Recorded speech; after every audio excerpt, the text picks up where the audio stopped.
You know, I started to make a video on this yesterday and wish I would have taken a screenshot of this webpage because they actually changed the title of the headline.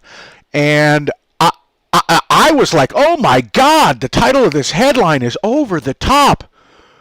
And they must have actually been thinking the same thing because here is the title of the headline now. Here's how life could change in my city by the year 2030. But do not fret, folks, because when I keep it in my Google Pocket, it keeps the original title headline. And here is what it originally said. Welcome to 2030. I own nothing, have no privacy, and life has never been better. So life has never been better, huh? I guarantee you that if you were to start implementing this piglet that is dressed in different clothes, when you call it Build Back Better, whether you call it the Agenda 2030 from the United Nations, SDGs, whether you call it the Global Agenda, whether you call it the Great Reset, if you were to implement that in the beginning of next year, there is going to be pain, death, and misery for years to come, and maybe by the year 2030, things will start getting better where all of the misery that you did experience for those 9 years or 10 years, you're going to feel like life could never have been better. That's how I see it. And I want to share with you just a few things here. This video is not going to be exhaustive, covering all of the fine points when it comes to the Great Reset or the Build Back Better campaign or the Global Agenda or Agenda 2030. I just want to show you just a few things so you get an idea of who is going to win big time and who are going to be the big losers. Because with every reset that's taken place, whether you want to call it the New Deal or whether you want to call it whatever you want to call it, whenever these events have happened in the past, there was pain, death, and misery before things started getting better. And when they did get better, there was people like, oh man, after that 10 years that I just experienced with the Great Depression of 1929, man, life has never been better. Yeah, I think that's what they're dressing this up to be. So, first off, let us listen. And how do we know that the same pig is going by different titles? And you can listen to this pig right here. Building back better means getting support to the most vulnerable while maintaining our momentum on reaching the 2030 Agenda for Sustainable Development and the SDGs. Canada is here to listen and to help. This pandemic has provided an opportunity for a reset. This is our chance to accelerate our pre-pandemic efforts. And there you go. He basically covers all three. He covers the three: the Build Back Better, the Great Reset, and the SDGs. So you know that this is all the grand plan. This is all the master scheme that they are going to bring about against you. And you know what's a sad fact? The sad fact is that there are millions, I take that back. There are billions of people on this earth who don't even know what's coming to them, and it's about ready to hit them square in the face, and they won't even know it's there.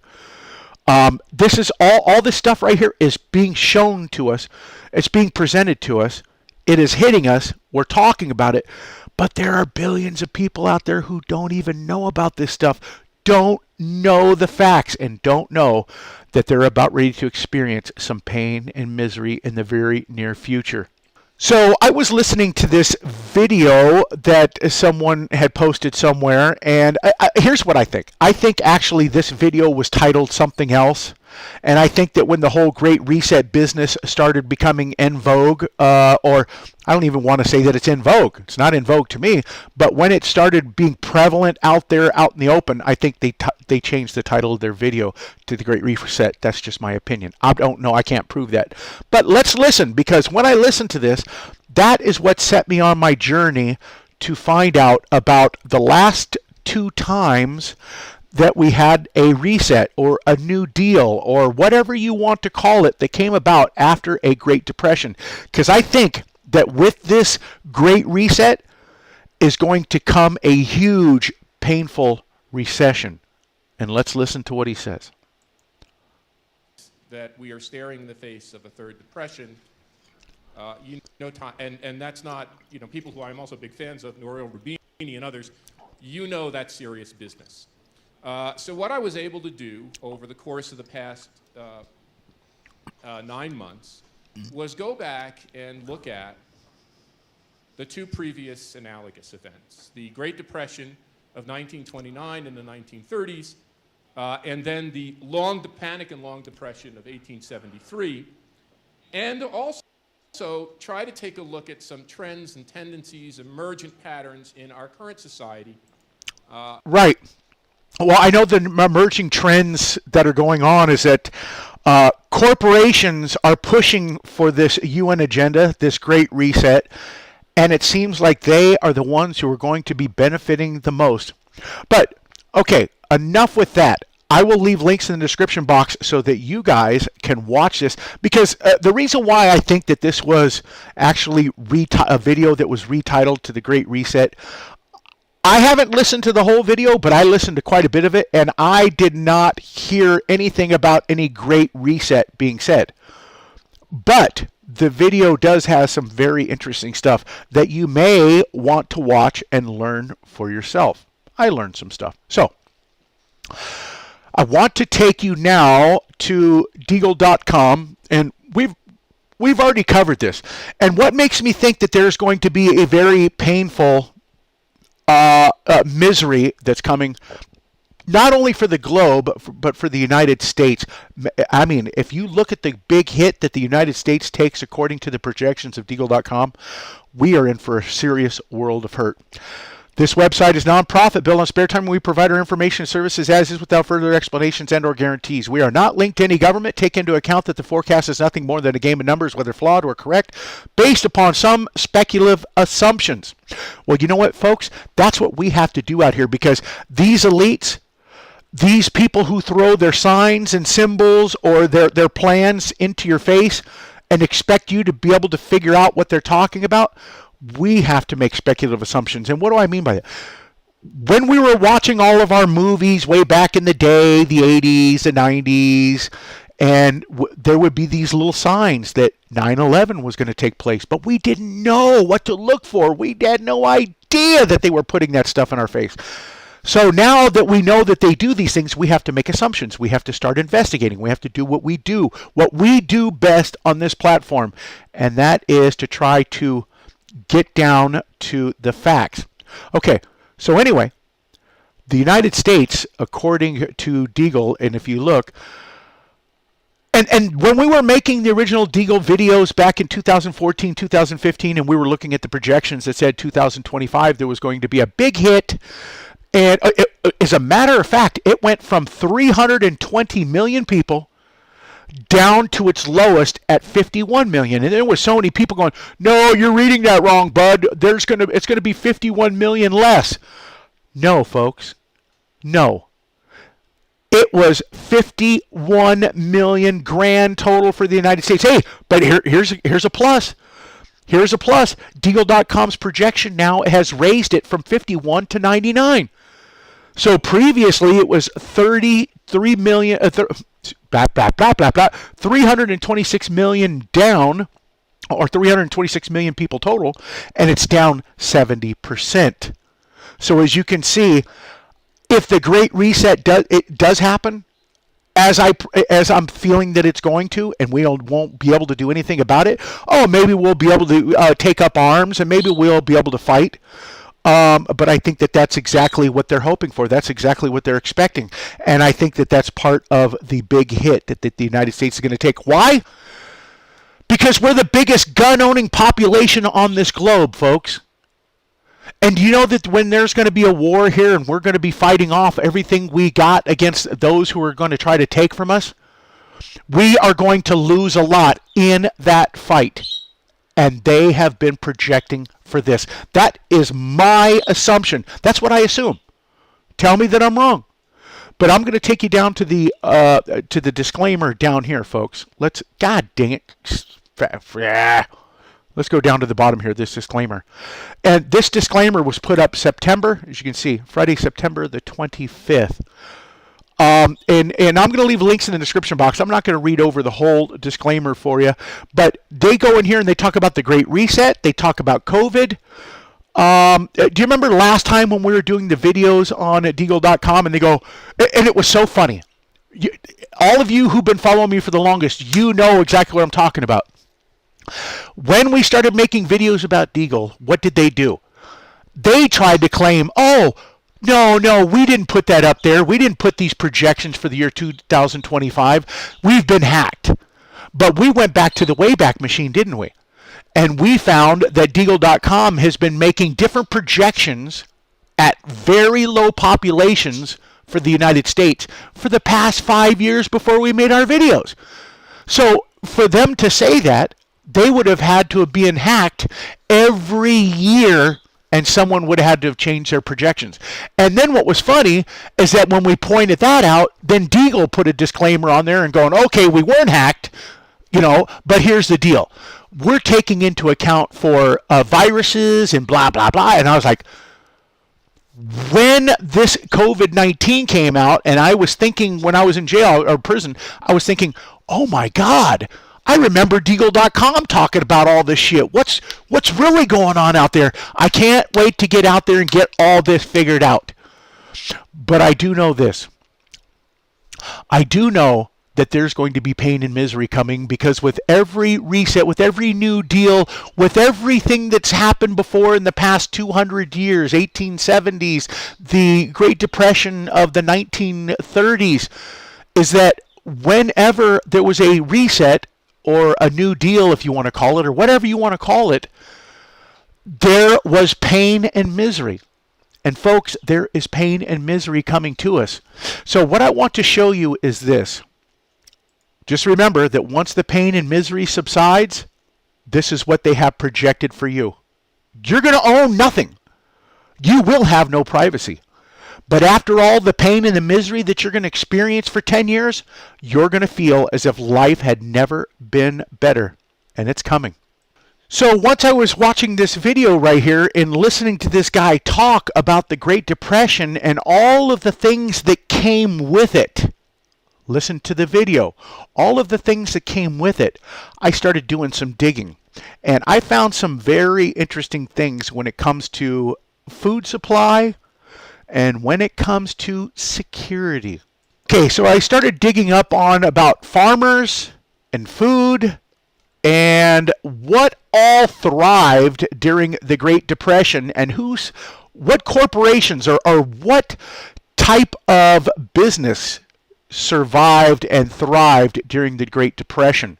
And you'll be interested to know that we're going to be talking about food, and we're going to be talking about security.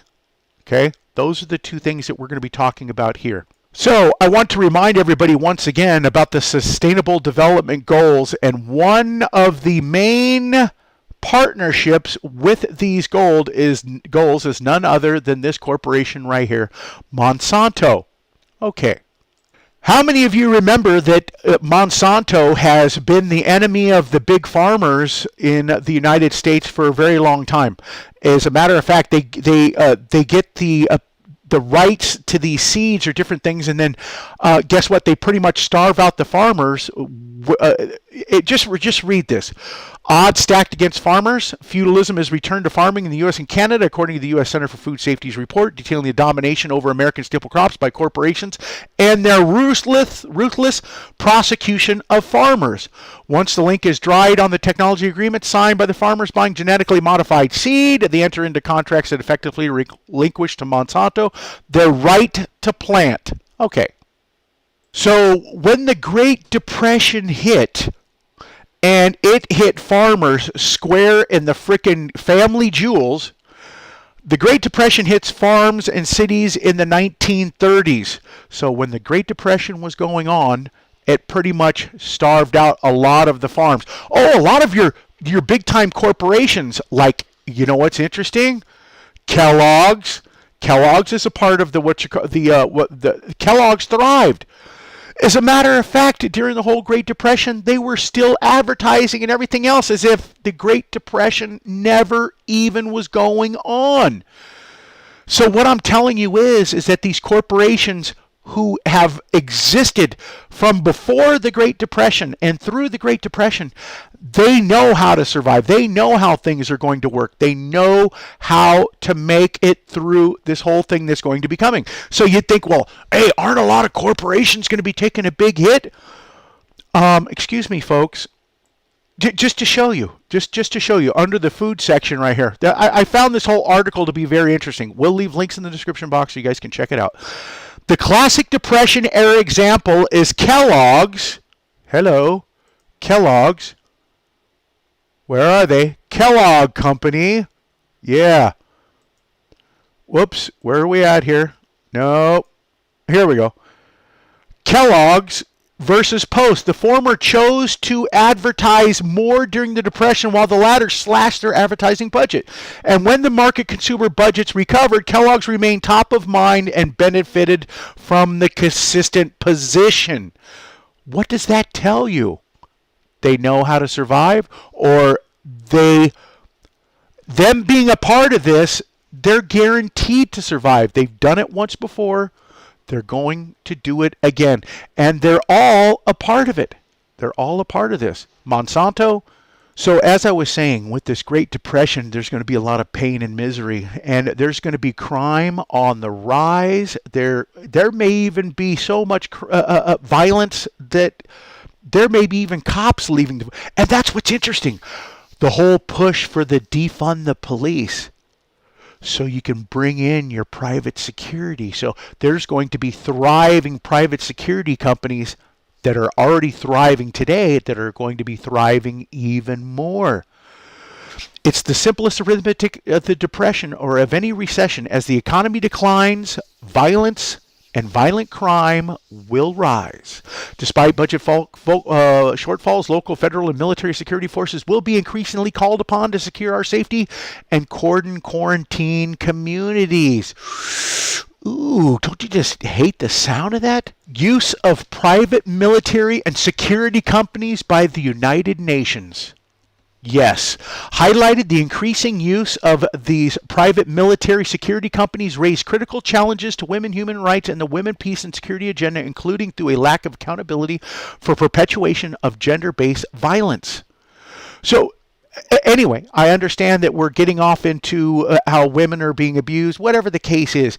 The thing is that who do you think that the United Nations is going to deploy when they're bringing about their Great Reset and this Agenda 2030 plan? And who do you think is going to thrive during all of the pain and misery that we're going to be experiencing when they commence, when they put into play, when it all comes to be, when they start it? You're going to see security companies out the wazoo.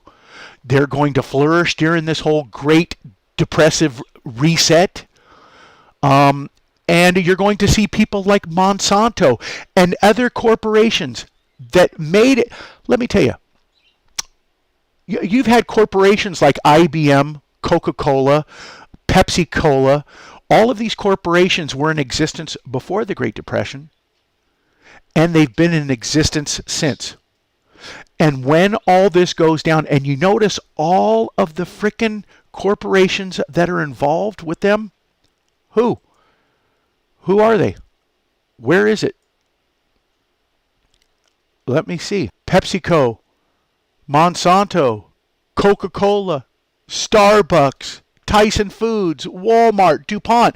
A lot of these corporations, except for, I think Tyson Foods has been around. Armor Foods has been around since before the Depression and after. DuPont has been. A lot of these corporations right here existed before. They're going to exist during, and they're going to exist after. And that's why you see them affiliated with this whole plan right here for the Agenda 2030 SDGs, Sustainable Development Goals. A lot of pain and misery to come, folks. So just remember, when all of this happens, and I just showed you some of the big time names that are going to thrive and who are a part of what's coming, And guess what?